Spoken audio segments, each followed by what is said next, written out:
following program was provided by an independent producer solely responsible for its content. The opinions expressed do not necessarily represent the views of this station, its staff, board of directors, or underwriters.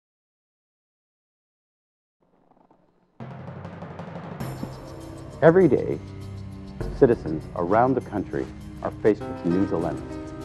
Dilemmas that affect them profoundly. Whether it's injustice, discrimination, falling through the cracks, scandals and cronyism, balances of power, ethics, religious freedoms, state versus citizens, and unfunded mandates, and the list goes on and on and on. Welcome to Speak Up. It's directed at those who have fallen through the cracks, and it gives them a voice. It's your turn to speak up.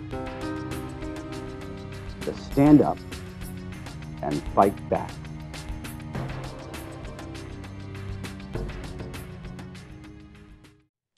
Welcome to Speak Up. I'm Kevin Avard, your host, and today we're going to be talking about government accountability, or the lack thereof. We're living in a society where we're seeing on every newscast either the IRS is violating somebody's rights, or the NSA, or your local governments where people are involved with Ponzi schemes, and people are getting hurt. People's rights are being violated by their government officials. And everybody seems to be throwing up their hands as, well, what can we do about it? Where do we go? If the very people that we're looking for justice are the people that are violating our justice system or our rights, where do we go? Where do we turn? Well, today we have a couple of people joining me, Representative John Hikel and Gus Breton, who are going to be talking about, again, government accountability and redress of grievances and petitions.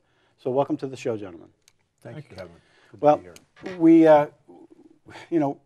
Both of you know that I sat on a committee a while back that was called Redress of Grievances, and it was a committee where we would take in information and we would look at the documents and would say, well, this is credible or this is not credible. This is good evidence, and we would vote it, and then we would take that information and we'd send it to the House to be voted on. Well, we had about 28, at least 28 findings of people that have come to our committee where we said, you know what, you were aggrieved either by the Attorney General's office, you were aggrieved by the family courts, your children were taken away from you illegally, and there they sit in the New Hampshire House of Calendars, and nobody's done anything with it. Now, the committee obviously has been done away with because the Democrats said, this isn't a value, we don't need this type of committee, and now it's gone. And you folks are kind of taking up the torch and saying, wait a minute, we have a little problem here. We have Article 31, we have Article 32, and Article 38 of the New Hampshire Constitution. Right. Take it from there. Well, I kind of think that we don't need the committee. Mm-hmm. I understand in last year's vote, one of our first things we did was vote out the redress committee. But I still don't believe that we need the committee to be effective. It's quite clear in Article 31 of the New Hampshire Constitution, and of which most people don't know that we even have a Constitution. But Article 31 is real clear that the legislature shall assemble for the redress of public grievance and for the making of such laws as the public good may require. And that's June 2nd, 1784. Has that been stricken from the Constitution? No. Amended or anything? No, nothing. It's been there. It's in full force and effect so long as the Constitution still is. And what's happened in the House to eliminate that committee,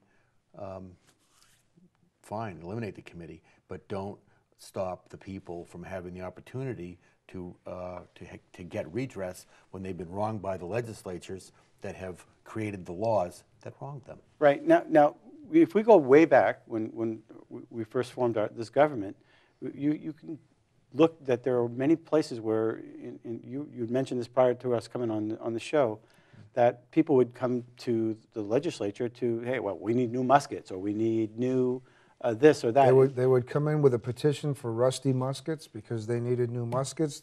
Some guy's horse took a bullet. He needed to be compensated for his horse. You had preachers coming in who did the inaugural ceremonies for the new governor, you know, looking to get paid for that. These are all petitions for redress. Suncook one time put a petition in for 2 permanent militiamen to be stationed in Suncook because the Indians were 12 miles away and they were harassing the people living there. So the petitions there was a lot of them. Now, when a petition was filed, you told me that the Senate and the House would gather together in one caucus room where they would listen to the people, like in a public square or at the Capitol. That's not being done today. Well, when the Redress Committee was formed, it was a House committee. And Article 31 says that the Legislature shall assemble for the redress of public grievances. The Legislature is both houses. And if you go back to the Senate journals, the House journals at the Secretary of State Archives on Fruit Street in Concord, and you look at those, you see the everyday business. You flip through, it's all handwritten, and you can look them up actually on Google. They have the newer versions where it's all typed out and you can do word search. But the Senate would meet with the House to listen to petitions. The petitions were heard by the Legislature. Then the Senate would rise, go back to their chambers, and the House would sit again to continue on. They would discuss somebody's petition on the House floor, and then they would send it over to the Senate for concurrence. If it was a reasonably easy petition, Asa Blodgett was one we were looking at last night. His petition, I don't know what it was about, but he brought his petition in. It was decided on by the House. It went across to the floor, to the Senate. It was read and concurred with leave to bring in a bill. So the amount that he was looking for was on the petition. They all agreed everything was fine, and they gave him leave to bring in a bill. I don't know who he brought the bill to, probably the treasurer. Well, there are a number of cases where we worked on. We worked on Jeff Frost's case, one in particular, where he was ransacked by the banking department and another department, I don't know, whatever. But they took his files, they took all his personal files. There was an illegal warrant, and they said, look, if we're going to charge you, and if you want to play ball, then we'll drop the case to a certain fine of $500,000 to 1 year in prison, and if we find you guilty, then it'll be 2 years in prison and $850,000 fine. Well, come to find out that the Attorney General's office misinterpreted the law. But it took $180,000 of Jeff Frost's personal money to defend himself all the way up to the Supreme Court.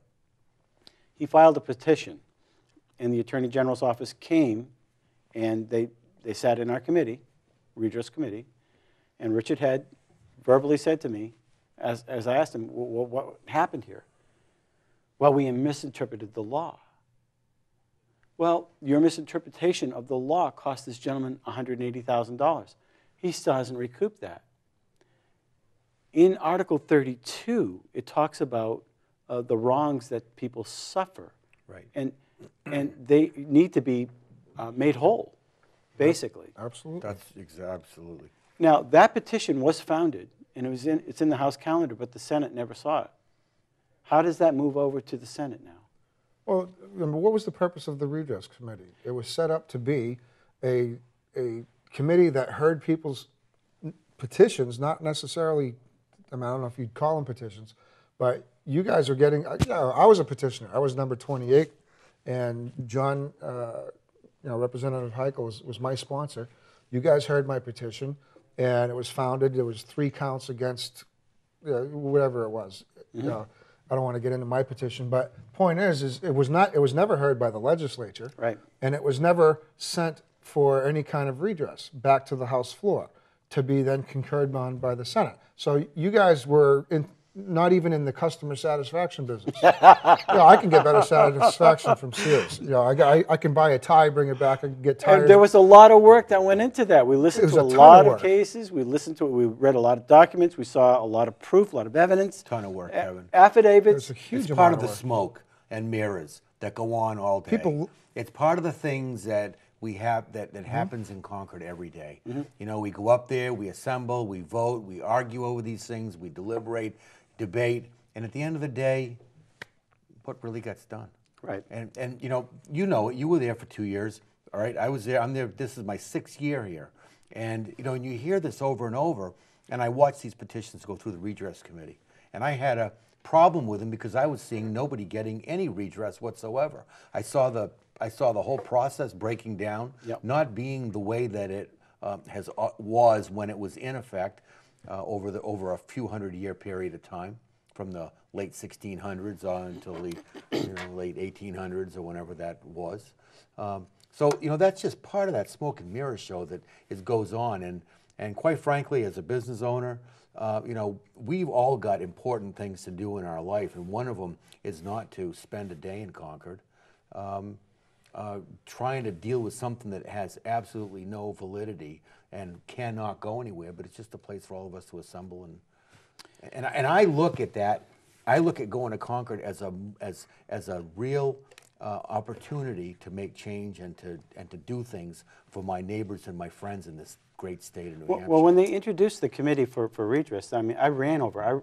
Pam Tucker was the assistant to the speaker, and I ran into her office and I said, before even Representative Itzo had, not Itzo, but Imperson had his the words out of his mouth, because I love the idea. You know, you're going to be able to actually do some hands-on representing of some people. You're going to be able to listen to them. You're going to be able to give them a voice. That's how this show got started, by the way. Because we wanted people to have a voice. And so, you know, I really believed in the process. And a lot of people are still turning around saying it was a waste of time. But I'm going to tell you right now, I don't think it was a waste of time, because it planted the seed.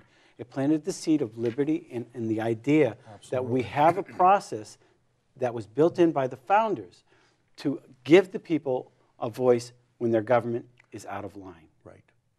Right, and that's something that we're going to continue with. Now we realize that that wasn't the right way to go. It did wake up a lot of people. It got people excited about the redress process. But now, you know, we've taken that torch just a little bit further. We've gone to the archives. We've held those petitions in our hands. We've read them. We've seen that there's close to 300,000 petitions in the archive in Concord. So we understand how government was done at one time. And for some reason, it changed. Good government. Well, good government, or for government to be responsive. You know, let's go to Article 38. Okay, the people have a right to require of their lawgivers and magistrates an exact and constant adherence to the fundamental principles of the Constitution in the formation and the execution of the laws that are necessary for the good administration of government. So these laws aren't there to control people. They're there to make sure government's working properly. And what's the proper function of government? It's to secure and to protect your property, your rights.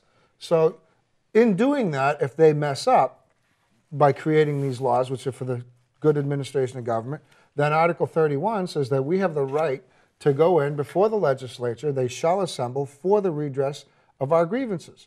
So if somebody's damaged, then, you know, let's say I'm damaged. I bring in my petition, the legislature hears it, and now my petition is, if you harm me, that's a personal thing. That's not redress. Redress is when the government harms you with the laws they've made. So if I'm being harmed, chances are there's a whole lot of other people. Would you consider the courts part of the government? Of course. Of course they are. And you know, they're created by the legislatures. One of the issues is they had probate issues, so they created probate courts. So a lot of the redress went away because they were effectively dealt with elsewhere. So it's not that redress disappeared all of a sudden. There was less need for it, but the need for it, you know, did not totally disappear. There's places you can never get redress except through the legislature. And the legislature was created by the people. The people have all the power. They've delegated all their authority to the legislature. The legislature created the executive and the judicial branches of government. So all of those came from the legislature, which was in turn given that authority by the people. The people hold all the power, but they need to require of their lawgivers and magistrates. Let me ask you a question. Constant adherence to that Constitution. Well, let's talk about separation of powers. Does that apply to New Hampshire? Certainly should. It applies Of everywhere. course it does. Okay. How do you? How Well, do you now define the it? legislature created the courts to take some of the load off, right? Yeah. Right. Now the courts seem to be an entity all by themselves, making rules all by themselves without any Well- public input. And you know, Is it 73A or 72A? That's 72A, I think, and I think it's 73A. 73A. 73A. Um, But that was introduced in not too long ago. in the 70s. The reason I bring this up is it seems as though there seems to be so much unaccountability. I mean, let's take, for example, the FRM scandal that went on. The FRM scandal, basically, my understanding as just a regular citizen here in New Hampshire, there was a scandal. It was a Ponzi scheme. Mm-hmm. And in the Ponzi scheme, the FRM was set up by Governor Lynch's lawyer. Governor Lynch's lawyer helped set that Right. Ponzi, not the Ponzi scheme, FRM. but the FRM corporation. The banking department, Peter Hildreth, who brothers were invested in this particular Ponzi scheme or FRM, and there were all kinds of, I guess, violations, complaints that went before the Attorney General's office that were never addressed. Mm-hmm. So I guess I'm bringing up, you have the governor, you have the governor's attorney, you have the banking department, you have them involved with this, being invested into this program. You have the Attorney General that's doing this, not looking at the complaints. And when all the cards came down, everybody seemed to be scattering. Everybody seemed to be covering each other's butts. In the meantime, 90 people lost their life savings and then got sued after they lost their life It savings. was about $100 million, right? Exactly. I don't know what I thought it was 80 or, yeah. Well, 80, 100, what's, you know. But the bottom line is, Peter Hildreth goes to a hearing where he's being examined. He walks out of the hearing and resigns and gets his big fat pension, and no harm, no foul. Right. He's enjoying a big fat pension from New Hampshire. The senator is no longer the senator. I mean, not the senator. The attorney general is now a senator, and the governor's resigned. Nobody knows what happened to the attorney. Nobody is held accountable, and all these people lost their monies. Now, the thing These people here should be filing redress petitions if I think. and the connecting thing here is this FRM was licensed by the state. That is supposed to mean something. Do you remember, remember the haircut thing in Concord? Where Oh, yes. they all came in, Yes. they said, hey, Right. listen, we want to make sure that everybody has a license if they're going to cut hair. Right. I'm sorry, John. Yeah, I haven't been down that road for a while. But, we're going to guarantee you're going to have some type of security by going to a barber that is licensed. Right. And there's more in training, somebody who has to become a beautician than Estheticians and than a all pilot. that stuff. In the meantime, you got this FRM scandal. They were licensed by the state. Right, and they weren't watching them, obviously. And let's worry about the barbers more than the $100 million Ponzi schemes. Right. And now these people are asking to be made whole. And they should do that through redress. A petition. Absolutely. I think that's how they should do it. That's what the Constitution says they should do it, and the legislature shall assemble. I think that's the answer to those people that have been wronged. Here's a simple example of redress. Okay? Redress not between you and I, but the government and me. So I want to put a deck on my house, and it's gonna be a little too close to somebody's property line. Typical scenario, right? Or you can't have a barbecue outside because there's no fires allowed in Manchester. That kind of stuff. So these are city ordinances. They're not law. And is that a redressable issue? Well, I think it is because the city of Manchester was chartered by the legislature. So it's an extension of the legislature. So everything that comes from the legislature, anything that's licensed, is an extension of the legislature. So if your little campfire though goes in causes a big fire, then you're responsible. But ordinances But can be it doesn't more. violate natural law. Natural law says that unless a man or a woman or their property is harmed, then there is no violation of natural law. Another way of putting that is if my actions do not harm you or your property, then I have a right to those actions. Is natural law a thing of the past? Absolutely not. No Natural way. law is like gravity. Right. Natural you law know, hasn't never gone away. Common law changes, Right. and a lot, people do mix those up. Common law is it's based in traditions. The burning of witches in Salem was common law. It was the tradition of the day. So common law is not, it can change a lot. It has its from flaws. areas. It's ups and downs, right. Natural law, on the Right. other hand, Natural law, right. is not the same thing. And where are these natural laws? I just started studying those a few weeks ago. But natural law, it comes down to The people have to start demanding their rights, yeah. and they're not. But they go through an attorney, and the attorneys obviously end up taking all their money. Those are and- statutes and codes. Yeah. It may not be where you demand your rights, but maybe it is. It might be a good way to, but it may not be. The Constitution is the way to demand your rights, I think. If you so that you can the bring it to the legislature. appellate courts if you demand your constitutional rights. Sure. Correct? Sure. There are other cases where we've heard, we've had Mike Gill on here, who was basically, he opened up the curtain to the amount of corruption. I mean, he's actually blasting it on his billboard, saying, that Peter Hildreth or the courts are corrupt or the Attorney General is corrupt, Right. or and on and on. I mean, this guy's made millions and millions of dollars. He's putting himself out there. He's asking for an investigation. Why isn't anything happening? I don't know. I mean, it's he hasn't done anything wrong. Maybe nobody's. Maybe he's not doing anything wrong that somebody would sue him for. I don't know. Is He certainly anybody is going out there? Is anybody taking our Constitution seriously in Concord? I am. There are very, There must be very a few others. there are very few people. I would ask anybody right now who's watching this, recorded later on YouTube, whatever. If you're a state rep or a state senator, tell me what Article 30 says. It says that your speech, debate, and deliberation are immune from prosecution in any other court except the general court. So they can be prosecuted in the general court, but nowhere else. You know what it doesn't cover? There's no immunity for your vote. You vote the wrong way, you violate my rights with your vote, you violated your oath of office. That's the gorilla in the room. That's what nobody wants to talk about. Nobody wants to talk about the oath of office. They've been violated. Ever since I met John 6 years ago, we've been talking about oath of office violations. John talked about it last year.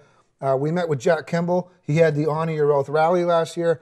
This is an issue we have talked about for 6 years. You can't find an answer. How do I hold my state rep accountable for violating the Constitution? Article 38 is their job Give description. me an example where they're violating the Constitution. Stand your ground. A lot of these self-defense, gun issues, Second Amendment stuff, these are very typical. But the fundamental principles of the Constitution, again, Article 38, the people have a right to require of their lawgivers and magistrates. So lawgivers form law, magistrates execute the law, an exact and constant adherence to the fundamental principles. Prior to stand your ground, are there any other examples of them I'm violating? sure there's tons of them. Right. License plate scanners. Okay, the last line, Article 38. Laws that are necessary for the good administration of government. How's a license plate scanner good for the good, necessary for the good administration of government? It's not. It's there to monitor you. It's outside their scope of authority. Right. The legislature cannot play with this. It's got nothing to do with the good administration of government. Now, let's talk about voter ID. What are your thoughts about that? That would be a tough one. I haven't studied it. I haven't looked into it enough. But how does it? My question on whether it's abortion, sound money, these issues. How are these laws necessary for the good administration of How government? about expanding Medicaid? Right. I guess Where has that got there you anything go. to do with the good administration of government? the Senate is now considering that, and I'm horrified by it. And I will be throwing my hat into the race pretty soon to run for state Senate. But it seems to me that before you even think of expanding Medicaid, let's talk about the scandals that the people that are being ripped off or ripping off the state.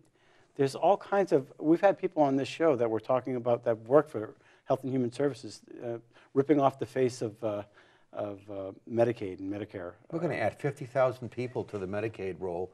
We're going to have doctors quitting because they don't want to take this on. They don't want to take this load on Right. for less money. And people are ripping off the system. Let's fix that before you headlines, right? Wherever there's a lot Right. of money involved, I bet somebody's trying to. And so beat it. now we're going to expand it, and of course, there's no accountability, and it just seems to be, well, we want to make, we just want to keep giving money away. Somebody's got to pay for that, Right. And it's just the wrong way. Kevin, from Common Core to expanding Medicaid to taking away our gun rights to all of these battles. Even this minimum wage thing, they want to tell you how much you can, obviously, raising the minimum wage. Why are you doing that? You're going to kill the small businesses in But New Hampshire. Kevin, when legislators do something they're not supposed to do, you were a legislator. John's a current rep now. I've been looking at this for 6 years. How do you hold someone accountable who violates their oath of office? There's nobody who's got that answer. I don't think anyone's ever been removed for violating that oath. What's up with that? In 200 years. And when I said that to a group of legislators, I think it was on Facebook, somebody come back and said, well, we do it all the time. It's just the way to do business up there. Republicans are just There's as nervous something really as the wrong with Democrats. this. If you can swear to take an oath of office and violate it and have absolutely no accountability. Look at the oath keepers. Their life on the line. They mean it. It's not about violating their oath of office with them. It's about life and death.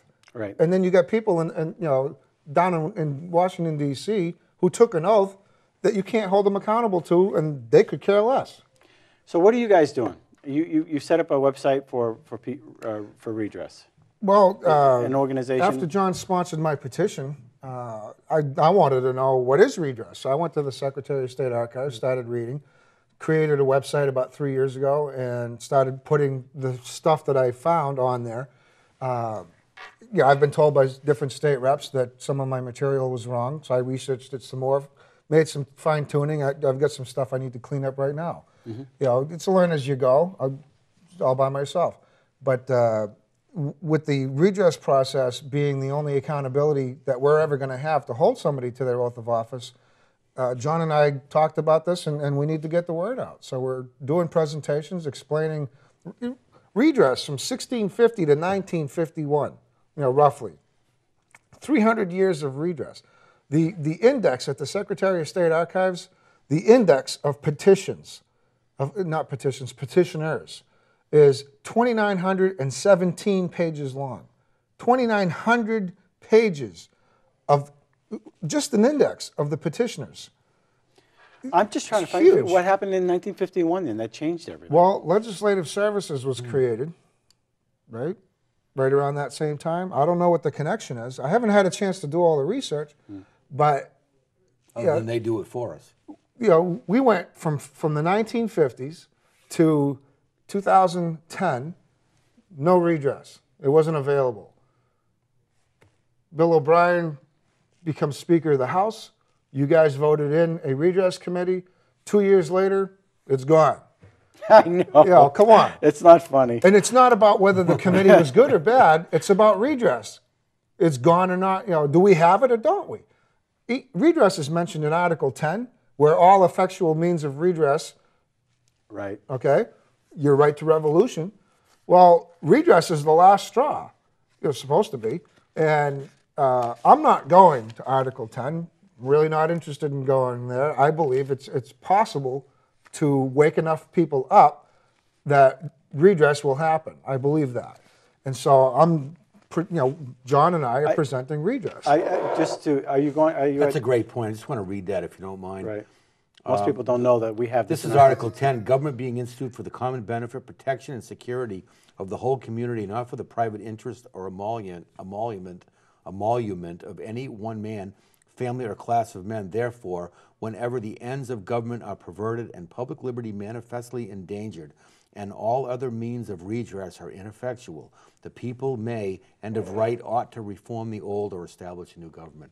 The doctrine of non-resistance against arbitrary power and oppression is absurd, slavish, and destructive of the good and happiness. So of one of the mankind. things you pointed out in there, when redress is gone, the people have When a right. it's ineffectual, That's- and when it's ineffectual, the people have a right to remove that government and institute a new And one. Speaker Terry Norelli We're killed trying it. not to do that. Let me give you an example.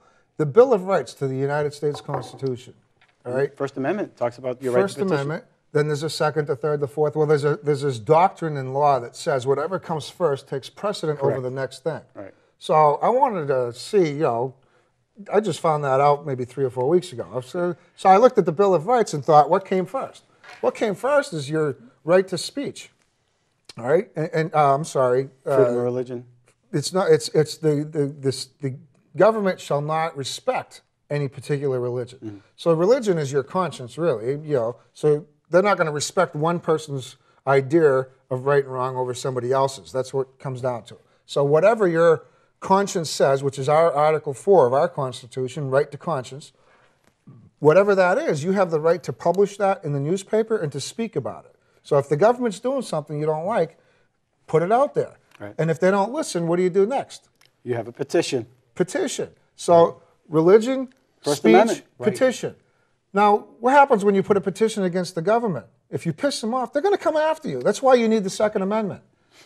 All right? And the Second Amendment will defend you. And because you can defend yourself, you have the quartering of soldiers. The best thing to do when somebody's not doing what the government wants them to do is they put a soldier in your house to make sure that they can keep a real good eye on you.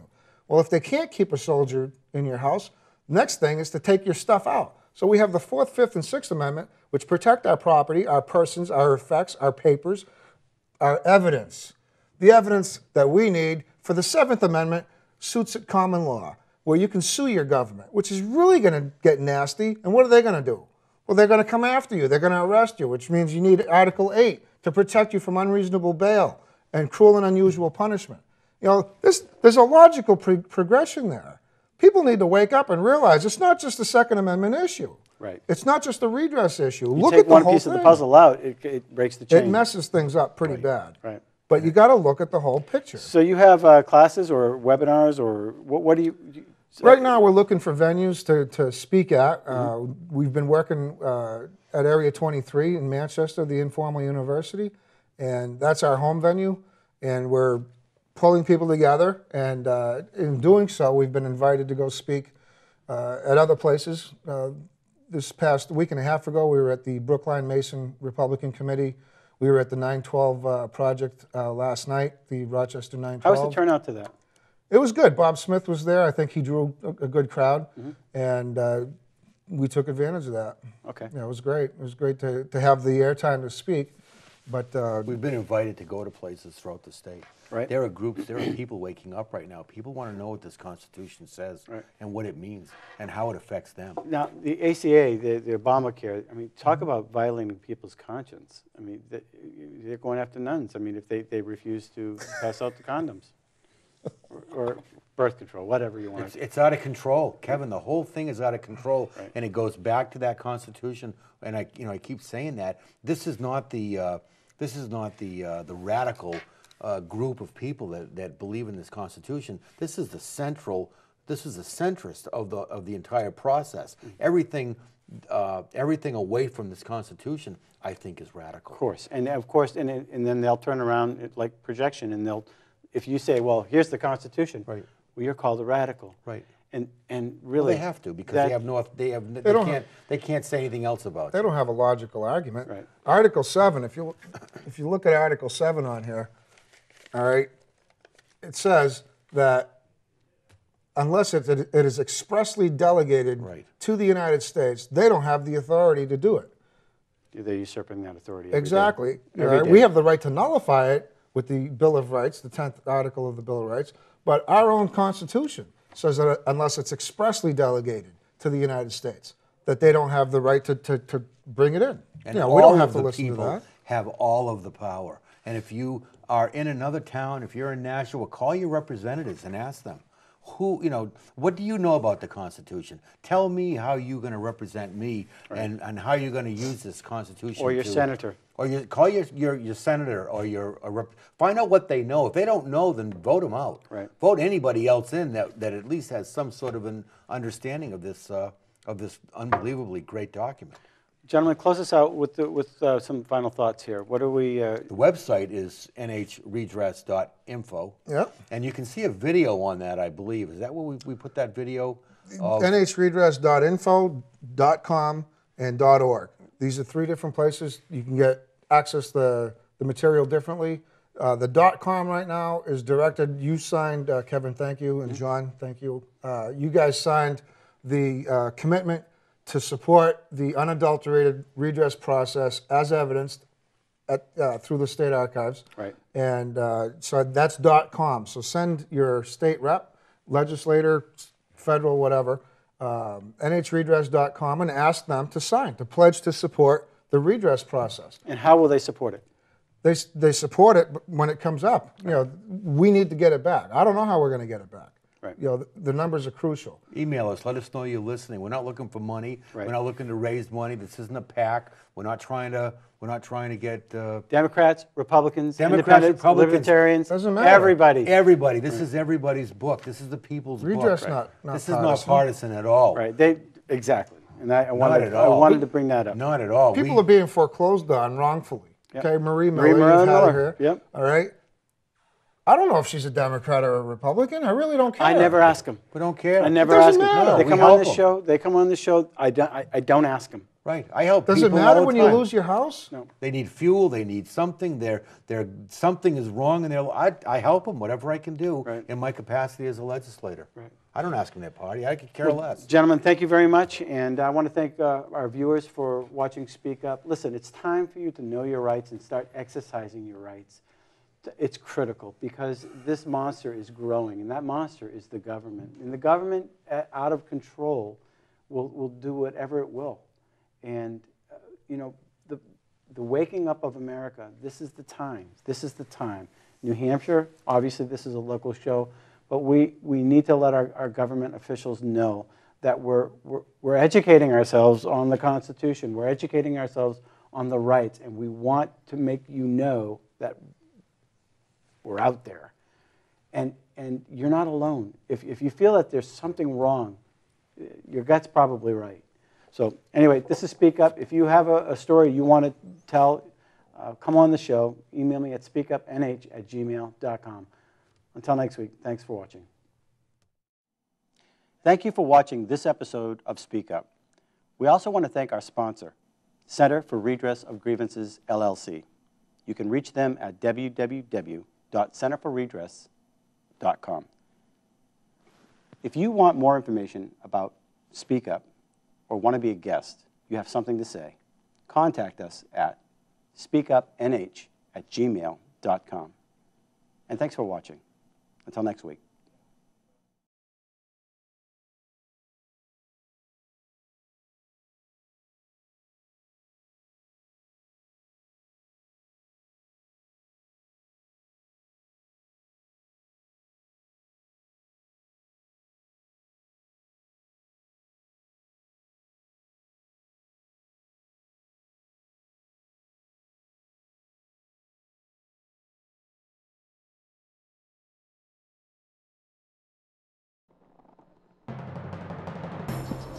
Every day, citizens around the country are faced with new dilemmas that affect them profoundly. Whether it's injustice, discrimination, falling through the cracks, scandals and cronyism, balances of power, ethics, religious freedoms, state versus citizens, and unfunded mandates, and the list goes on and on and on. Welcome to Speak Up. It's directed at those who have fallen through the cracks, and it gives them a voice. It's your turn to speak up, to stand up and fight back.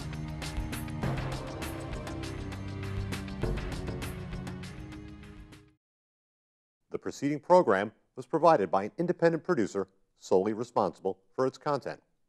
The opinions expressed do not necessarily represent the views of this station, its staff, board of directors, or underwriters.